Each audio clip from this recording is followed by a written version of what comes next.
What if life is an accident? Beautiful, staggeringly complex, but fundamentally chance? In 1953, under the guidance of Urey, graduate student Miller recreated lightning in a laboratory. He sent electric sparks through a flask mimicking Earth's primordial atmosphere, and after 1 week, organic molecules, including amino acids, the building blocks of life, had formed. And here's where a crucial question emerges. Was life inevitable, or was it a cosmic fluke? If it was chance, are we alone in the universe? Today we venture into one of science's most profound mysteries, the origin of life. From the primordial soup that birthed the raw materials, to the RNA world of genetic information, to hydrothermal vents as the cradle of creation. By the end of this exploration, you'll grasp just how miraculous a chain of accidents your own existence truly is. Chapter 1. The Dream of Primordial Soup. Let's start with something familiar. Your body contains roughly 37 trillion cells. Each one carries DNA as its blueprint and runs molecular machines made of proteins. So where did the first life come from? In the 1920s, 2 scientists independently arrived at the same answer. Oparin in the Soviet Union and Haldane in Britain. They envisioned Earth's ancient oceans as a vast chemical reactor, a primordial soup. But this was pure speculation. There was no evidence. Then in 1953, Miller and Urey put it to the test. They recreated the primordial atmosphere and used electric discharges to simulate lightning. 1 week later, the bottom of the flask contained multiple organic compounds, including amino acids, the building blocks of life. It was electrifying. Life's raw materials could form naturally. And recently, something even more astonishing emerged. Japan's Hayabusa 2 probe returned samples from an asteroid, and inside that cosmic dust were amino acids and nucleobases, the ingredients of life. The materials may have rained down from space. But here's where the story gets complicated. Later research revealed that Earth's early atmosphere was likely very different from what Miller assumed. It probably wasn't rich in methane and ammonia, but dominated by carbon dioxide and nitrogen. And here's where a crucial question emerges. If the primordial soup didn't give rise to life, where did life begin? Scientists started searching for a different answer. And that answer turned out to be in the most unexpected place. Let's explore the stage where scientists discovered life's true birthplace. Chapter 2. The Deep-Sea Factory of Creation. In 1977, roughly 1.6 miles, about 600 meters, beneath the ocean's surface, in a world of absolute darkness, scientists discovered something extraordinary. Hydrothermal vents. This was a place where sunlight never reached. Yet it was teeming with life. Giant tube worms stretching up to 8 feet, about 2.4 meters in length. They didn't rely on photosynthesis, but lived in symbiosis with chemosynthetic microbes. In other words, life could exist without the sun. This fundamentally changed how we think about life's origins.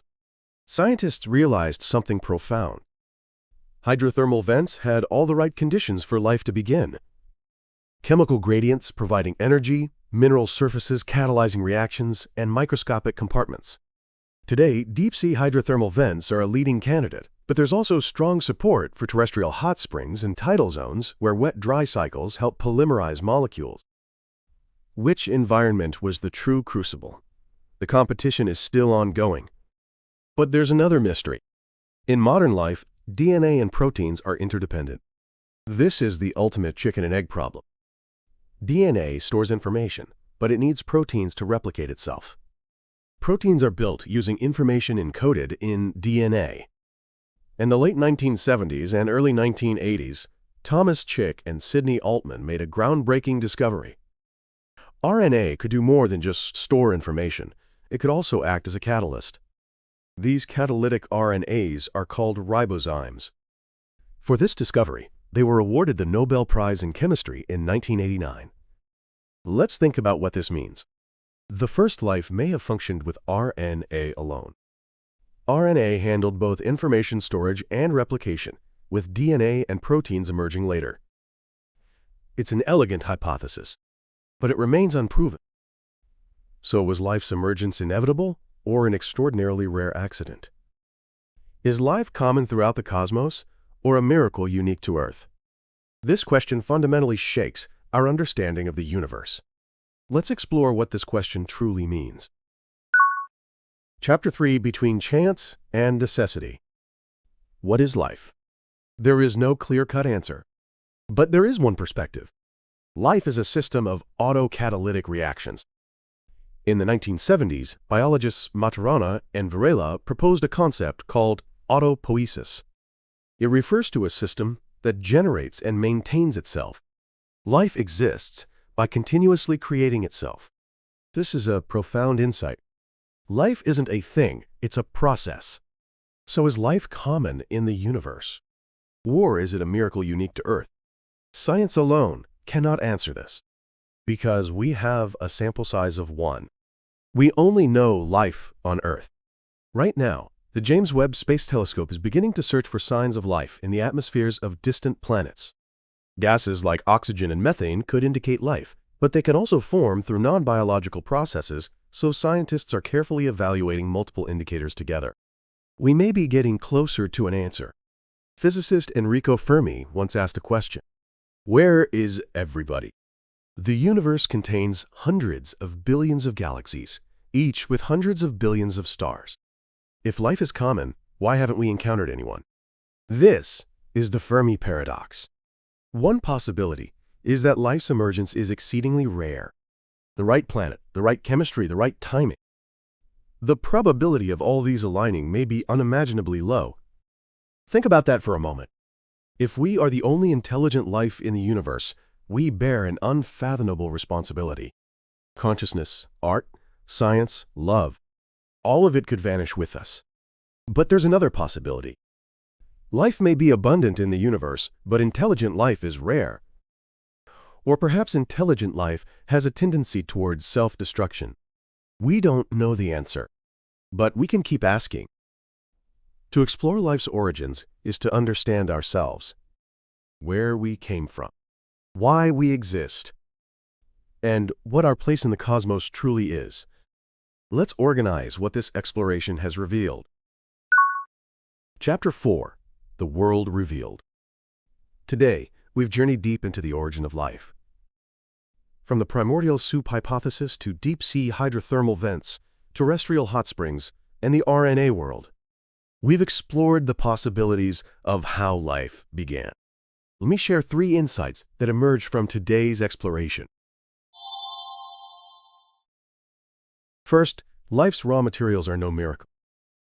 As the Miller-Urey experiment showed, amino acids and nucleobases can form through natural processes. And as Hayabusa 2 proved, life's ingredients are made even in space and delivered to Earth via meteorites. Second, the birthplace of life, whether deep-sea hydrothermal vents or terrestrial hot springs, remains unsettled. The deep sea offers energy gradients and mineral catalysts. Land offers wet-dry cycles that aid polymerization. Both are strong contenders. Third, we may be alone in the universe. As the Fermi paradox suggests, intelligent life may be extraordinarily rare. If so, we bear the responsibility of safeguarding cosmic consciousness. These 3 insights force us to reconsider our very existence. We are products of chance, but that chance is staggeringly beautiful. The more I explore life's origins, the more I'm filled with awe. Around 4 billion years ago, somewhere in the deep sea or on land, chemical reactions began to self-replicate. And now, their descendants, us, are asking how it all began. This is the universe attempting to understand itself, and we've only just started. Finally, let me ask you this. If life is common in the universe, why have we met no one? And if we are the only intelligent life, what does that demand of us? We don't yet have answers to these questions, but asking them moves us forward. The search for life's origins is an endless journey. After this video ends, when you return to your everyday life, I want you to pause and reflect. The atoms in your body were forged inside stars. Your DNA carries nearly 4 billion years of evolutionary history. You are part of the universe's attempt to know itself. When you see it that way, the ordinary world might look a little different. You are a product of chance, but that chance is miraculous. Share your insights in the comments. Your questions are what propel this channel forward. Thank you for joining me on this intellectual journey to the very end. On this channel, we explore the mysteries of the cosmos, the nature of consciousness, and the meaning of existence. If you want to continue this journey, please subscribe. Together, we'll keep venturing into the unknown. Until next time.